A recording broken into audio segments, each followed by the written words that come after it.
គុំនិត15ប្រយោគទុកគ្រាន់ពិចារណា 1. ខ្លួនឈឺ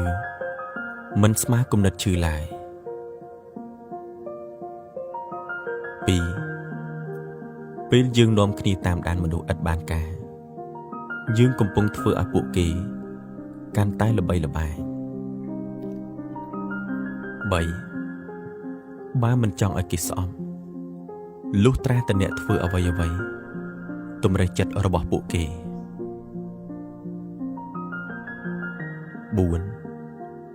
អ្នកមិនអាចជោគជ័យតាមរយៈការអង្គុយគិតតែភ័យខ្លាចភាពបរាជ័យបានឡើយ 5. នៅពេលវេលាដល់ជីវិតរបស់អ្នកនឹងចាប់ផ្ដើមបញ្ចេញផ្លែផ្កាដូច្នេះចូលកុំទាន់អាលអស់សង្ឃឹមកុំអាលកាប់ដើមជីវិតរបស់អ្នកចោលសិនអី 6. របស់ជំនាញខ្លួនគឺជាកញ្ចក់ឆ្លុះបញ្ចាំងស្ថានភាពខាងក្នុងខ្លួនរបស់អ្នកនៅពេលជីវិតអ្នកស្មុគស្មាញសូម្បីតែតុរបស់អ្នកក៏ប្រែជាស្មុគស្មាញដោយធូលីដីនិងសម្រាមដែរ 7. គុំខឹងនឹងទម្លាប់អាក្រក់របស់អ្នកដទៃព្រោះគេនោះកំពុងបំផ្លាញជីវិតខ្លួនគេទេតើបើអ្នកខឹងមានន័យថាអ្នកស្រូបទាញទម្លាប់អាក្រក់នោះមកបំពុលខ្លួនឯងទៅវិញទេ 8. មានមហិច្ឆតាចង់សម្រេចកិច្ចការធំ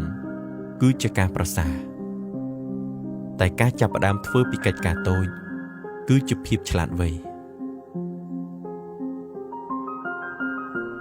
9. ការកំចាត់ទម្លាប់អាក្រក់មួយចោលគឺមិនទាន់គ្រប់គ្រាន់ឡើយទេគឺទាល់តែយកទម្លាប់ល្អថ្មីមកជំនួសទើបគ្រប់គ្រាន់ 10. ជោគជ័យមួយ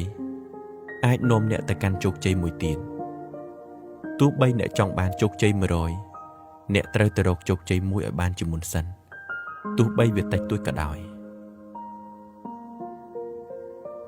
11. បុគ្គលណាដែលអំនួតដោយសារលុយគេនោះមានតែអំណាចនៅពេលណាគេមានសាក់លុយពាក់នៅលើស្មាតែប៉ុណ្ណោះ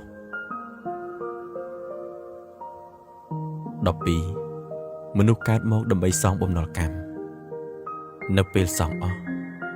គេនឹងត្រូវបានរដោះដោយមានសេរីភាពតែបើគេកើតមកសន្សំកម្មគេមិនងាយរួចផុតពីវដ្តនៃសេចក្តីទុក្ខឡើយ 13. អ្នកមិនអាចត្រឡប់ទៅកាន់អតីតកាលបានទេប៉ុន្តែអ្នកអាចក្រឡេកមើលវាហើយរៀនអំពីកំហុសណាមួយដែលបណ្ដាលឲ្យអ្នកបរាជ័យដូចសពថ្ងៃនេះជាការយកអតីតកាលមកវិនិយោគសម្រាប់អនាគតកាល 14. វាពិតជាពិបាកខ្លាំងណាស់ក្នុងការរកមនុស្សមកលើកទឹកចិត្តអ្នកប៉ុន្តែវាងាយស្រួលខ្លាំងណាស់ក្នុងការរកសៀវភៅលើកទឹកចិត្តមួយក្បាល 15. ភាពជោគជ័យមិនទាមទារឲ្យអ្នកត្រូវសិក្សារៀនសូត្រឡើយតែអ្នកត្រូវទាមទារខ្លួនឯងឲ្យខំប្រឹងសិក្សារៀនសូត្របើសិនជាអ្នកចង់បានភាពជោគជ័យ